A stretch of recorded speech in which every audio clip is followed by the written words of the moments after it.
এবার high voltage match লা ফিনালিসিমায় মুখোমুখি হচ্ছে দুই পরাশক্তি আর্জেন্টিনা বনাম স্পেন। অবশেষে পর্দা নামলো কোপা আমেরিকা ও ইউরোর। ইংল্যান্ডকে হারিয়ে 12 বছর পর ইউরোর শিরোপা জিতল স্পেন। এদিকে টানা দ্বিতীয়বারের মতো কোপার শিরোপা জিতল মেসির আর্জেন্টিনা। এবার দুই মহাদেশীয় ফুটবলের সেরা দুই দলের মুখোমুখি হওয়ার পালা। কোপা আমেরিকা জয়ী ও ইউরো চ্যাম্পিয়নশিপ জেতা দলের লড়াইয়ের নাম ফিনালিসিমা।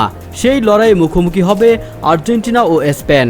মহাদেশীয় লড়াই শেষ হওয়ার পর এবার দর্শকরা অপেক্ষায় রয়েছে ফিনালিসিমার। কবে কখন শুরু হবে এই ম্যাচটি? হাই ভোল্টেজ এই ম্যাচ নিয়েই বিস্তারিত থাকছে প্রতিবেদনের বাকি অংশে।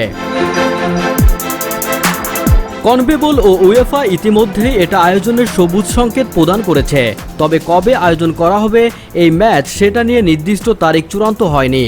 ধারণা করা হচ্ছে 2025 সালের মাঝামাঝি সময়ে হবে ফিনালিসিমার তৃতীয় আসর। 2025 সালের 15 জুন থেকে 13 জুলাই পর্যন্ত আয়োজিত হবে ফিফা ক্লাব বিশ্বকাপ। এই টুর্নামেন্টের আগে বা পরেই আয়োজিত হবে ফিনালিসিমা।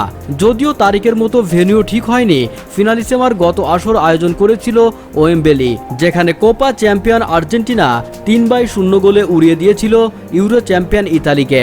তবে ফিনালিসিমা কোনো মেজর ট্রফি নয়। 2022 সালের আগে কেবল দুইটি ফিনালিসিমার ম্যাচ হয়েছিল। এর আগে 1985 এবং 1993 সালে আয়োজিত হয়েছিল এই প্রতিযোগিতা। প্রথম আসরে খেলেছিল ফ্রান্স ও উরুগুয়ে। দ্বিতীয় আসরে মুখোমুখি হয় আর্জেন্টিনা ও ডেনমার্ক। অন্যদিকে ইংল্যান্ডকে কাঁদিয়ে ইতিহাসে সর্বোচ্চ চতুর্থবারের মতো ইউরোর শিরোপা জিতেছে স্পেন। রোববার রাতে ইংল্যান্ডকে 2-1 গোলে হারায় লা রোজারা। এদিকে কলম্বিয়াকে অতিরিক্ত সময়ে 1-0 গোলে হারিয়ে টানা দ্বিতীয়বারের মতো কোপার শিরোপা জেতে আর্জেন্টিনা। 12 বছর পর আবারও ইউরোপের শ্রেষ্ঠত্বর মুকুট পড়ল স্পেন। 2024 সালের ইউরো জিতে তারা প্রাইজ মানি হিসেবে পেয়েছে 20,82,50,000 মার্কিন ডলার, যা বাংলাদেশি মুদ্রায় প্রায় 332 কোটি টাকা। আর রানার্স আপ দল ইংল্যান্ড পেয়েছে 2,42,50,000 মার্কিন ডলার, বাংলাদেশি মুদ্রায় তা দাঁড়ায় প্রায় 285 কোটি টাকা। 24 দলের এই টুর্নামেন্টে প্রতিটি দলই অংশগ্রহণ ফি বাবদ ম্যাচের ফলের উপর ভিত্তি করে অর্থ পেয়েছে। এদিকে কোপা আমেরিকা চ্যাম্পিয়ন হয়ে আর্জেন্টিনা পেয়েছে 1,60,00,000 মার্কিন ডলার, যা বাংলাদেশি মুদ্রায় 188 কোটি টাকার বেশি। আর রানার্স আপ দল কলম্বিয়া পেয়েছে 70 লাখ মার্কিন ডলার বা 82 কোটি টাকার বেশি।